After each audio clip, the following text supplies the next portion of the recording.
Halo, saya Maria Lintang.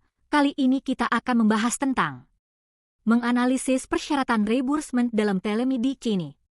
Dalam video ini, kita akan membahas konsep reimbursement, jenis-jenisnya, metode pembayaran, serta kaitan reimbursement dengan layanan telemedicine. Materi ini penting untuk memahami bagaimana proses klaim dan penggantian biaya kesehatan dilakukan oleh perusahaan asuransi maupun tempat kerja. Definisi reimbursement.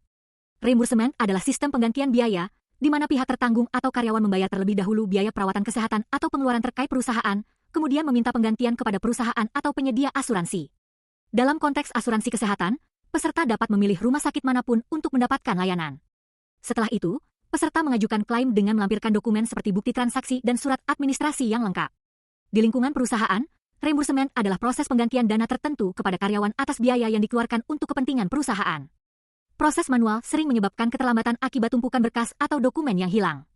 Metode reimbursement memberi keuntungan berupa fleksibilitas memilih fasilitas kesehatan, akses perawatan di luar jaringan asuransi, kepuasan pasien, layanan internasional, dan transparansi rincian biaya. 2. Opsi pengajuan klaim reimbursement. Terdapat dua cara dalam pengajuan klaim. A. Digital-based claim. Klaim dilakukan secara online melalui aplikasi. Peserta mengunggah dokumen seperti bukti transaksi, rincian biaya, dan dokumen pendukung lainnya. Proses verifikasi dilakukan melalui sistem, dan status klaim dapat dipantau melalui aplikasi atau email. B. Paper-based claim. Peserta mengirimkan dokumen fisik ke kantor asuransi. Proses analisis lebih banyak dilakukan secara manual sehingga memerlukan waktu lebih lama. Informasi status klaim dikirim melalui SMS, surat, atau email. Agar proses reimbursement berjalan lancar, peserta dianjurkan menggunakan rumah sakit mitra, memastikan kelengkapan dokumen, memahami ketentuan polis, dan memantau status klaim secara aktif. 3. Jenis-jenis reimbursement. Menurut literatur, terdapat 3 jenis reimbursement utama. Asuransi, penggantian biaya medis yang dikeluarkan terlebih dahulu oleh pemegang polis pajak, pengembalian pemotongan pajak yang telah dibayar oleh karyawan legal, penggantian biaya terkait proses hukum yang sering dipandang sebagai bentuk tunjangan. 4. Metode pembayaran reimbursement.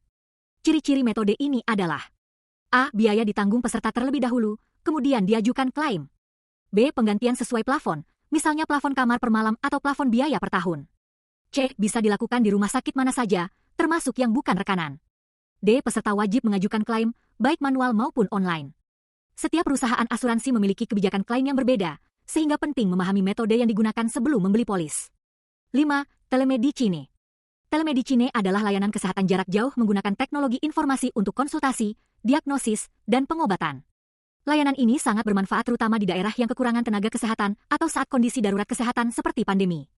Telemedicine memungkinkan pasien memperoleh perawatan tanpa harus datang langsung ke fasilitas kesehatan, sekaligus mengurangi risiko paparan penyakit. 6. Dokumen pengajuan klaim telehealth dengan metode reimbursement.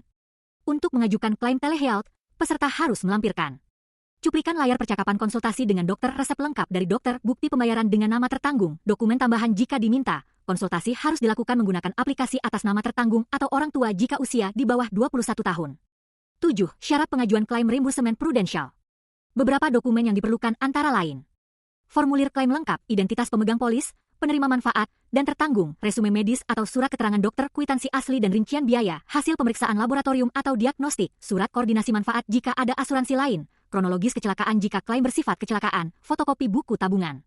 Surat keterangan kamar penuh jika diperlukan, dokumen tambahan untuk diagnosis tertentu, dokumen pendukung lain sesuai kebutuhan. Untuk klaim santunan pemakaman, diperlukan surat keterangan kematian, resume medis, identitas pihak terkait, serta dokumen pendukung tambahan. Penutup. Reimbursement dan telemedicine adalah dua aspek penting dalam sistem layanan kesehatan modern.